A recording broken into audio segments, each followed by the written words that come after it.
Athletics joined NCAA Division II in 2011. This evening, it was announced that for the very first time, Minot State men's basketball earned a spot in the national tournament. The Beavers earned a 4 seed. They'll face Concordia St. Paul in the first round. The Minnesota Wild sit in a tough spot. They've been bounced from the Central Division's top 3 and now hold the top wildcard spot in the West. After a loss against Vancouver on the road, the Wild came home to play the struggling Pittsburgh Penguins. One of the greatest to ever do it, Sidney Crosby, in town with the Pens. Erik Karlsson, the Swede, roaring into the zone. Pass off pad, Crosby the rebound. It's in. Pittsburgh takes a 2-0 lead on Sid the Kid's 20th of the year on his old friend Marc-Andre Fleury. Now it's a turnover in the neutral zone. Ryan Hartman, just rip it. Whoosh. Minnesota gets on the board. 8 goals on the campaign for number 38. Now, late in the third, Wild pull the goalie. It's a foot race. Crosby, just tap it in. Just tap it in. Game, set, and match for the visitors. Wild move to 5-5 in their last 10. Pittsburgh wins 3-1. A half-decade absence comes to an end. Dickinson's boys defeated Legacy last night to clinch their first trip to the state tournament since 2020. For Coach Glasser and his midgets, mediocrity is the enemy.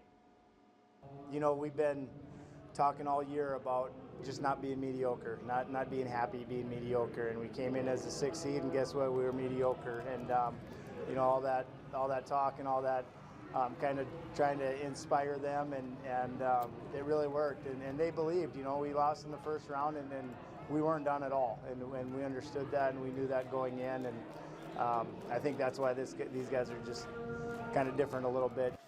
Just like in 2020, the Midgets take the 4 seed in the state tournament. 5 years ago, the Midgets fell to West Fargo Cheyenne in the quarterfinals. Of course, that tournament never saw its conclusion. In any case, as the 4th seed in the West, the Midgets face the East Best in Fargo North in the quarterfinals on Thursday.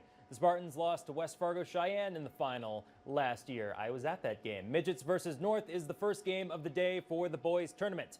2-seed Bismarck gets Fargo Davies, and the top-seeded Patriots play Fargo North.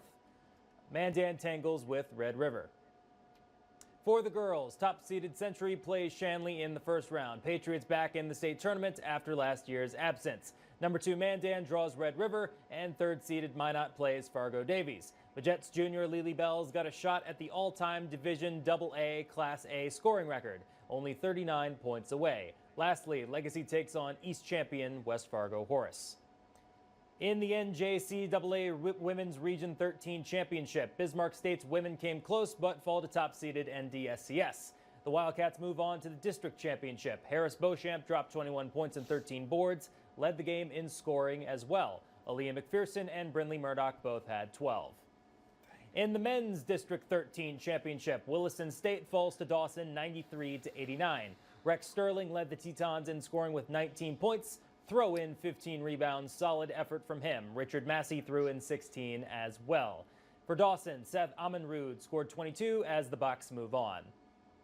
Williston State Baseball played a doubleheader with Riverland in Tucson, Arizona. Tetons win Game 1 10-5 and lose 10-7 in Game 2.